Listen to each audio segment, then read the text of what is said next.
ইয়া আইয়ুহাল্লাযীনা আমানু দুখুলু ফিস-সিলমি কাফা ওয়া লা তাত্তাবিউ খুতুওয়াতিশ শাইতান ইন্নাহু লাকুম আদুব্বুম মুবিন। সাদাকাল্লাহুল আযীম। ইসলামী আন্দোলন বাংলাদেশ 10 নং শহীদাবাদ ইউনিয়নের 1 নং ওয়ার্ড কর্তৃক আয়োজিত আজকের এই তারবিয়ত প্রোগ্রাম বিভিন্ন জায়গা থেকে আগত ওলামায়ে কেরাম, সংগঠনের বিভিন্ন দায়িত্বশীল এবং এলাকার সমস্ত মুরব্বিয়ানে কেরাম যারা এখানে উপস্থিত হয়েছেন, তাদেরকে সকলেই আমি সর্বপ্রথম ইসলামী যুব আন্দোলন বাংলাদেশ সিরাজগঞ্জ জেলা শাখার পক্ষ থেকে সবাইকে জানাই আন্তরিক শুভেচ্ছা ও মোবারকবাদ। আসলে মুসলমান হিসাবে আমাদের কি করা দরকার, কি করণীয়, আল্লাহ রাব্বুল আলামিন আমাদেরকে কি জন্য দুনিয়াতে পাঠাইছেন, কি জন্য প্রেরণ করেছেন, এই বিষয়ে আমাদেরকে জানা উচিত আছে নাকি ভাই? অবশ্যই জানা দরকার যে একটা মুসলমানের কি কাজ করা দরকার। আল্লাহ রাসূল সাল্লাল্লাহু আলাইহি ওয়াসাল্লাম সাহাবাদেরকে বললেন, হে আমার সাহাবা, তোমরা কি জানো এমন একটা সময় আসবে, এমন একটা যুগ আসবে, যেই সময়ের ভিতরে, যেই যুগের ভিতরে মানুষ ইসলামকে বাদ দিয়া নন ইসলামিক আদর্শ কীর্তি কালচারকে তারা নিজের ভিতরে লালন পালন করবে। আল্লাহ রাসূল সাল্লাল্লাহু আলাইহি ওয়াসাল্লাম সাহাবাদেরকে আরো বললেন, হে আমার সাহাবা, তোমরা কি জানো বনি ইসরাইল গোত্রের ভিতরে দল হয়েছিল 72। একটু ভালো করে মনোযোগ সহকারে কথাগুলো শুনবেন। দল হয়েছিল কয়টা ভাই? কিন্তু আমার উম্মতের ভিতরে দল হবে 73। কয়টা? তার এক দল হবে জান্নাতি, 72 হবে জাহান্নামী। এটা চিন্তার বিষয় না ভাই? 73-এর ভিতরে যদি এক দল জান্নাতি হয়, 72 জাহান্নামী হয়, তাহলে চিন্তার বিষয় যে এক দল কারা জান্নাতি হবে। সাহাবা আজমাইনগণ চিন্তার মধ্যে পড়ে গেলেন, হুজুর বলে কি 73-এর মধ্যে 72 জাহান্নামী হয়, এক দল যদি জান্নাতি হয়, একদল কারা? হুজুর সাল্লাল্লাহু আলাইহি ওয়াসাল্লামকে সাহাবা আজমাইনগণ জিজ্ঞাসা করলেন, ইয়া রাসূলুল্লাহ, বুঝলাম, শুনলাম, মানলাম, যারা আল্লাহর হুকুম নবীর তরিকায় চলবে না তারা হলো জাহান্নামী, কিন্তু এক দল যে জান্নাতি, ওই এক দল কারা? আল্লাহ রাসূল সাল্লাল্লাহু আলাইহি ওয়াসাল্লাম সুন্দর করে উত্তর দিলেন, মা আনা আলাইহি ওয়া সাহাবিহি, আমি এবং আমার সাহাবারা যেই মত, যেই দিক, যেই সুরাত, যেই আকীদা, যেই মৌলিক কাজের উপর থাকবে তারাই হলো জান্নাতি। এখন যদি আমরা জান্নাতি হতে চাই, তাহলে আল্লাহ রাসূল সাল্লাল্লাহু আলাইহি ওয়াসাল্লামের কথা অনুযায়ী তাহলে আমাদেরকে মা আনা আলাইহি ওয়া সাহাবিহির উপরে যারা ছিল তাদের অনুসরণ করতে হবে কিনা ভাই? যদি না করতে পারি জাহান্নামী, যদি করতে পারি জান্নাতি। সহজ হিসাব। এই জন্য আমাদেরকে খেয়াল রাখতে হবে যে নবী আজমাইনগণ এবং সাহাবা রাদিয়াল্লাহু তাআলা আনহুগণ তাদের মৌলিক কাজ এবং আকীদা কি ছিল?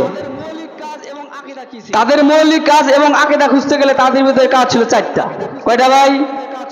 ভালো করে স্মরণ করবেন, কেউ আমার কথায় মন খারাপ করে আমার কিছু করার নাই। এই 4টা জিনিস যাদের ভিতরে থাকবে তারাই হলো হক, যাদের ভিতরে না থাকবে তারাই বেহক। 1 নম্বর দাওয়াত। 1 নম্বর কি ভাই? দাওয়াত। 2 নম্বর তালিম। 3 নম্বর তাজকিয়া নফস, আত্মশুদ্ধি, যেটা হক্কানি ওলামায়ে পীরমাসের মধ্যে আদায় হয়। 4 নম্বর জিহাদ। জিহাদ আবার 4 প্রকার, ওদিকে যাব না, সময় কম। তো দাওয়াত, তালিম, তাজকিয়া নফস, জিহাদ, এই 4টা জিনিস যাদের ভিতরে পাওয়া যাবে তারাই হলো জান্নাতি। 4টার একটা যদি কমতে থাকে তারা জান্নাতি হতে পারবে না।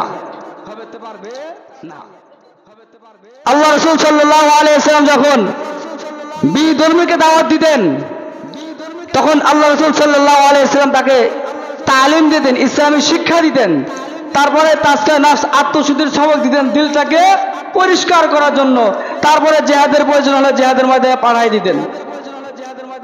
দেখুন আমরা যারা দাওয়াত নিয়ে আসি তারা মনে করতেছে এইটাই হক, যারা তালিম নিয়ে আসি ইসলামী শিক্ষা ব্যবস্থা তারা মনে করছে এইটাই হক। আবার যারা আত্মশুদ্ধি তাজকিয়া নফস নিয়ে আছে তারা মনে করছে এইটাই হক। যারা বিভিন্ন ইসলামী আন্দোলন নিয়ে ব্যস্ত আছে তারা মনে করছে এইটাই হক। আসলে না ভাই, চারটার সবগুলোই হক, কিন্তু আপনি একটা কাজ নিয়ে আছেন। কয়টা কাজ নিয়ে আছেন ভাই? একটা কাজ নিয়ে আছেন। যদি আমি ইয়া আইয়ুহাল্লাযীনা আমানু দুখুলু ফিস-সিলমি কাফা এই আয়াতকে অনুসরণ করি, তাহলে আমাকে চারটাই কাজই মানতে হবে। কয়টা কাজ মানতে হবে ভাই? চারটা কাজই আমাকে মানতে হবে। তাহলে কি পরিপূর্ণ ইসলামের ভিতরে আমি কি করতে পারবো? দাখিল হইতে পারবো। চারটার একটা যদি কেউ না মানে, অস্বীকার তো দূরের কথা, সামনের কাতে নামাজ পড়তে পারে, 100 বার হজ করতে পারে, লম্বা লম্বা জামা পড়তে পারে, লম্বা দাড়ি রাখতে পারে, লম্বা লম্বা টুপি পড়তে পারে, কিন্তু আল্লাহর কসম করে বলতে পারি তারা এখনো পরিপূর্ণ ইসলামের ভিতরে দাখিল হতে পারে নাই। কথাটা ভালো করে বুঝবেন, কথাটা ভালো করে বুঝবেন। যারা দাওয়াত না আছে, আলহামদুলিল্লাহ হকের পথে আছে, এক শ্রেণীর লোক আছে তাদেরকে টিকটিকারি করে, ঠাট্টা বিদ্রুপ করে, তারা পিকনিক খাইতে যায়, জোলামানি খাইতে যায়। আমি তাদেরকে বলি তারা ভুলের মধ্যে আছে।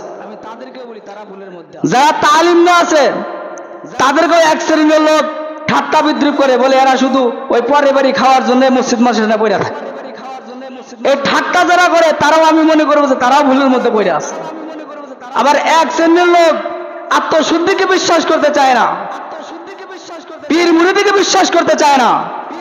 আমিও মনে করি তারাও এক শ্রেণীর মধ্যে কি ভুলের মধ্যে আছে। আবার আরেক শ্রেণীর লোক যারা আন্দোলনকে বিশ্বাস করতে চায় না, আমি মনে করি তারাও একজন ভুলের মধ্যে আছে। কিন্তু ইয়া আইয়ুহাল্লাযীনা আমানু দুখুলু ফিস-সিলমি কাফা, যদি পরিপূর্ণভাবে ইসলামে দাখিল হতে চাই তাহলে আমার চারটা কাজই পালন করতে হবে। কয়টা কাজ ভাই? মনে রাখবেন, দাওয়াত, তালিম, তাজকিয়া নফস, জিহাদ, ওয়াতুজাহিদুনা ফি সাবিলিল্লাহ। চারটা কাজই কি করতে হবে?